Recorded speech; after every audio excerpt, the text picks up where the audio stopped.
How to turn on symbol label on TradingView. Are you guys facing issues to turn on symbol label on TradingView? If that's so, then this video might help you out. Without further ado, let's get started. First of all, open TradingView on your laptop device. Once you open the TradingView, log in into your account with your registered email and password.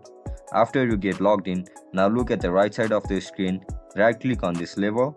Once you right click, now go over labels. Now click on symbol name label. Once you click on it, your symbol label will be shown. And that's it guys, that's how we're gonna get symbol label on TradingView. If you guys found this video helpful, don't forget to like, share and subscribe to our channel. See you in the next one. Bye bye.